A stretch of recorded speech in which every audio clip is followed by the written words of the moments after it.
Welcome back to Is It Still Good, the channel where we watch older films and let you know if they still hold up. Today, we're going to watch a martial arts flicker, Ong Bak, the Thai warrior.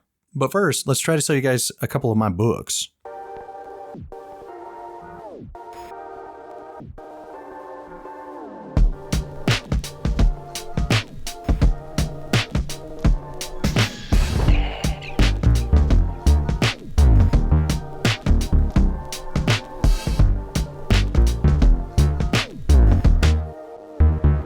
And we're back! Okay, hopefully you guys bought a couple of books I've written. Pen name Joe Vallen, easy enough to find. Ong Bak. Came out in 2003, rated R, 1 hour 45 minutes. And this is a martial arts film, and it's one of the first martial arts films I can think of that depicted Muay Thai. Usually had Kung Fu or some other style or some type of theatrical version of that. You know, maybe even Wing Chun. But you don't really see a lot of films depicting Muay Thai, and the reason being is because Muay Thai is generally a toe-to-toe art, striking art, and I took Muay Thai for some time and I really enjoy it. It has really shaped my striking style, but this movie came out and kind of shook us all in the martial arts community. It's action crime thriller, and the story is when the head of a statue sacred to a village is stolen, that's Ong Bak, a young martial artist goes to the big city and finds himself taking on the underworld to retrieve it. That's it. It's really simple. I like the simplicity of it. And it stars Tony Jaa. For a while they were talking about him like he was like a cross between the next Bruce Lee and the next Jackie Chan. He does his own stunts. His style is very interesting and provokes a lot of conversation with the Muay Thai elements. And the question always begs, would this work in real life? It's what we all discuss. And the answer is, sort of, yeah. Muay Thai is a really ferocious style, and I do think you need some strength behind it in order to make it really effective in many ways. Like in this, he throws like a lot of like spinning, weird, clunk you on the head kicks that really wouldn't do much unless you had a bit of mass behind the leg, you know? So if you're a little fella, Muay Thai may not be the exact style for you. You also need a little bit of height when you're utilizing maneuvers such as grabbing the plum or getting a high attitude. And if anybody's ever studied Muay Thai or followed MMA, you know just what I'm talking about. It's helpful to be a bigger guy when you're fighting Muay Thai and or taller, much like kickboxing in that way. But Ong Bak, the film, how is it? Well, it's a crappy film, but the action's pretty good. It's just kind of like one of those things where if there was a way to fast forward to the action every time, you'd be better off. The acting's awful. The writing is pretty poopy. The story's really simple and kind of dumb. And the direction's good, though. The angles are nice, it's very interesting, the action is decent and or great at times.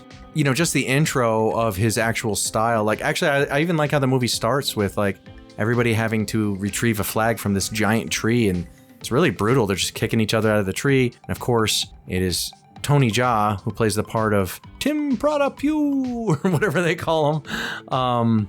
He retrieves the flag, and therefore he is like the kind of like, prince of the village, so to speak.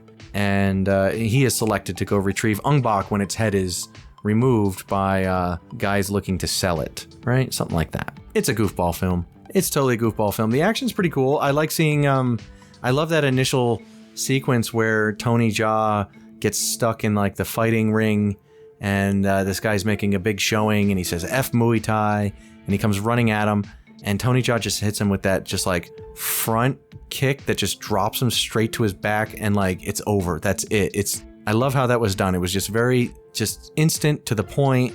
It kind of set up the whole film from there. Some of the fighting's really cool, some of it's really cheesy, but on a whole it's pretty good. Now the other Ong Bak movies that followed arguably have better fight scenes. Tony Jaa really pushed himself in Ong Bak 2 and 3, and something happened to his career. There's a lot of controversy as to like why he kind of fell off.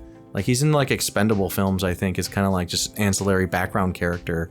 And he really should have been just like the next It. But I think there was something out of his control that happened to his career. I'm not really sure, but you don't really see Tony Jaa around anymore, which is a shame because, to martial arts films, like the guy was awesome.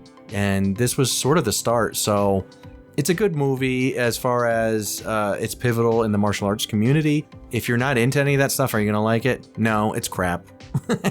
It's a crap film because it's seminal for Muay Thai and things like that. I'm going to give this one a 6 out of 10.